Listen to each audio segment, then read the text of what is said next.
Viešpatie Jėzau, dėkoju, kad esi mano gelbėtojas, mano viešpats, mano gyvenimas ir mano pilnatvė. Tavyje esu pripildytas. Šlovinu tave už tai, kas esu tavyje ir už tai, kad tu gyveni manyje. Viešpatie, patrauk mane prie savęs. Noriu patirti tavo artumą. Šiandien turiu daug ką nuveikti, bet noriu, kad man būtum labai realus. Noriu justi tavo artumą. Sužadink manyje tavęs alkį ir gilesnį tavęs troškimą. Kai pamatysi, kad mane žavi ir traukia tai, kas atitraukia nuo tavęs, trauk mane prie savęs. Neleis man sviruoti ir klajoti.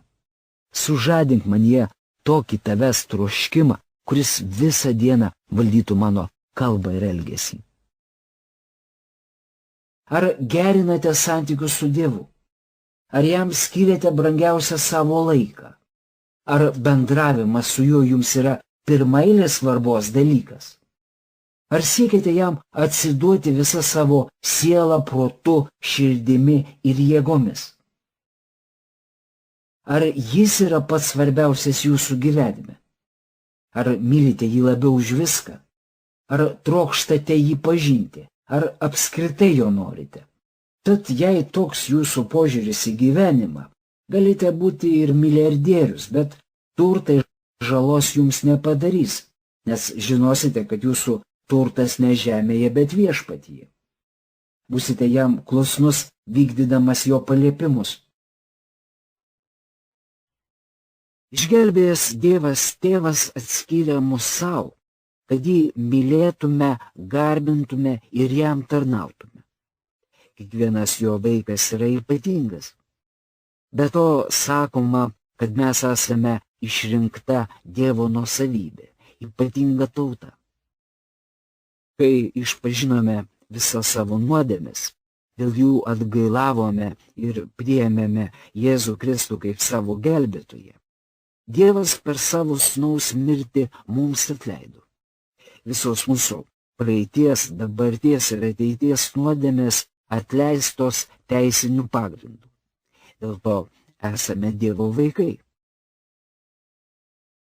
Tuos, kuriuos jis pašventino, tuos išteisino ir pašlovino. Dievas į mus žiūri kaip į užbaigtą kūrinį. Jis mato ne tik mūsų augimą, brendimą, bet ir šlovę. Jėzus pasakė, kad iš tų, kurie jam patikėti, nepraras nė vieno. Laiške Filipiečiams 1 skyriaus 6 eilutėje apaštalas Paulius rašo: Esu tikras, kad tas, kuris jumyse pradėjo šį gerą darbą, jį ir užbaigs iki Kristaus Jėzaus dienos. Taigi mes išgelbėtieji malonę esame pašventinti ir užbaigti kūriniai. Jis mato mus šlovėje, kuri atspindės jo paties šlovę. Būdami tobuli, kaip ir viešpats Jėzus Kristus, gyvensime su Dievu amžinai. Vadinasi, dabar esame Dievo pašlovinti, o ne būsime ateityje. Dievas mus priima su visomis mūsų silpnybėmis ir nusižengimais. Jis priima mus tokius, kokie esame. Laiško Galatams 2 skyriuje parašyta, kad esame laisvi nuo įstatymų. Tačiau tai nesuteikia mums galimybės nesivadovauti Dievo įsakymais. Juk 10 Dievo įsakymų yra Dievo įstatymo dalis. Juk mes gyvename Dievo malonėje. Mums suteikti jo malonės turtai. Jų gavėjai esame ne dėl to, kad laikomės įstatymų, o dėl Dievo malonės ir jo meilės. Dėl jos ir norime laikytis įsakymų. Norime, kad Dievas mumise veiktų ir mes taptume panašus į jo sūnų. Gyvename pagal Dievo įstatymus dėl to, kad esame jo vaikai. Dėl to, kad esame klusnūs Dievui ir laikomės jo žodžio, netikintieji gali pamatyti, jog esame Dievo vaikai.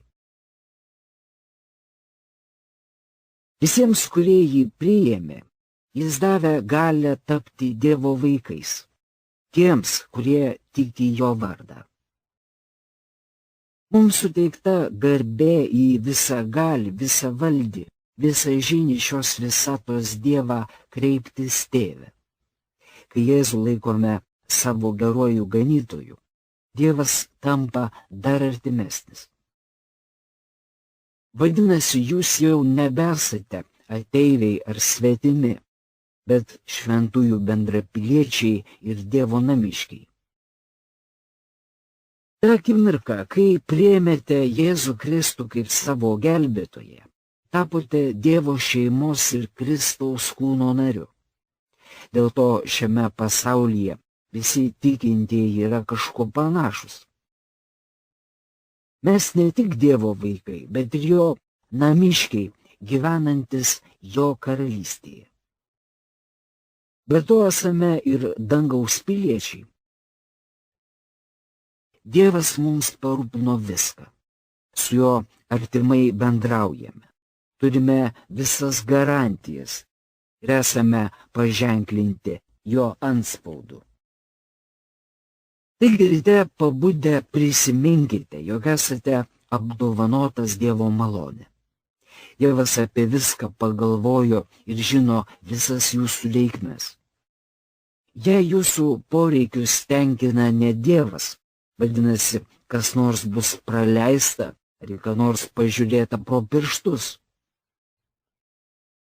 Jie tampa jūsų gyvenimo dalimi tuomet, kai tikėjimu pasiekėte neišsenkančius Dievo telkinius ir pradedate kasdien iš jų semtis. Tai ar ir toliau gyvensite kaip elgeta, nerimaudamas ir drebėdamas, kai esate apsuptas Dievo malonės. Juk tereikia dangiškojo tėvo tik paprašyti. Kai tik patikėsite Dievo liudijimu ir pradėsite remtis jo turtais, gyvenimas visiškai pasikeis. Gyvendamas vienybėje su Dievu, kuris jums parūpino visko, ko reikia, patirsite ramybę ir pasitikėjimą. Visi, kas esame Jėzuje Kristuje, esame Dievo sūnus ir dukterys ir gyvename vienybėje su juo. Mūsų širdyse apsigyveno šventoji dvasia. Ji teikia antgamtinę galią ir dėl to galime remtis neišsenkančiais Dievo ištekliais. Juk mums visiems reikės stoti prieš Kristaus teismo krasę, kad kiekvienas atsijimtų, ką jis gyvendamas kūne yra daręs, gerą ar blogą. Dievas mums suteikė daugybę savo malonės turtų. Esame išpirkti, sutaikyti su juo. Visos mūsų reikmės patenkintos, mes Kristuje Jėzuje padaryti tobuli ir bendraujame su savo dangiškuoju tėvu. Jam duosime apyskaitą už tai, ką darėme su mums suteikta malonė. Taigi, kalbėsime apie tai, kaip būti gerais Dievo malonės prievaizdais. Dievas savo vaikams malonę teikia nedvejodamas ir be išlygų, kad jie naudotųsi jo ištekliais ir jis pats būtų jų šaltinis. Visus savo malonės turtus Dievas suteikia akimirksniu, vienu metu ir amžiams. Be to, daugelįpė jo malonė suteikiama labai apibrėžtam ir konkrečiam tikslui. Ankstesnėse laidose kalbėjome apie tai, kad esminė Dievo malonės apraiška yra išgelbėjimas. Kai buvome išgelbėti, atėjo šventoji dvasia ir apsigyveno mūsų širdyse. Ji taip pat yra didžios Dievo malonės apraiška. Šventoji dvasia paženklino mus esant Dievo vaikais ir suteikė savo dovanų. Kiekvienas tikintysis turi dvasinių dovanų, kurios įgalina pasiekti Dievo numatytus tikslus. Dievo vaikai gyvena šventosios dvasios artume, kurios viena tarnysčių yra dovanų teikimas. Mes turėtume žvelgti į save kaip į tarnus ir nemanyti apie save daugiau nei iš tiesų esame, nors kiekvienas ir turime ypatingą dovaną. Pasak apaštalo Pauliaus, nesame kokie nors ypatingi, tik kiekvienam mūsų Dievas suteikė skirtingą dovaną, kurią turime panaudoti tarnystėje siekdami jo tikslų. Apaštalas Petras moko, jog turime patarnauti sulig gautąją malonę, kurios nevalia atidėti į šalį, arba, kas blogiau, ją puikuotis. Mes sukurti tarnauti vienas kitam. Juk pirminis Dievo sumanymas - patenkinti savo vaikų reikmes per kitus, jautrius, sąmoningus ir tarnaujančius žmonės.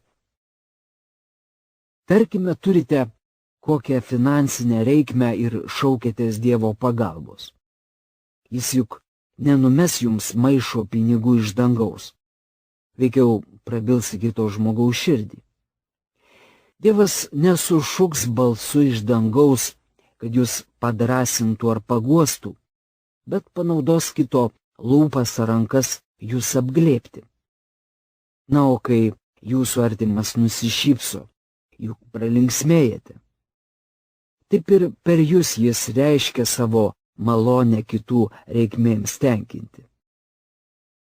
Tad ar esate Dievui pasiekiamas, kad jis pasinaudotų jūsų akimis, lūpomis, rankomis ir per jūs parodytų savo meilę bei malonę aplinkiniams? Tarnystė gyvajam Dievui tai tarnystė savo artimui. To paties skyriaus 10 eilutėje apaštalas Petras priduria: patarnaukite vieni kitiems kaip daugeriopos Dievo malonės prievaizdai, sulig kiekvieno gautąją malonę. Na, o prievaizdui patikima prižiūrėti ir valdyti šeimininko turtą.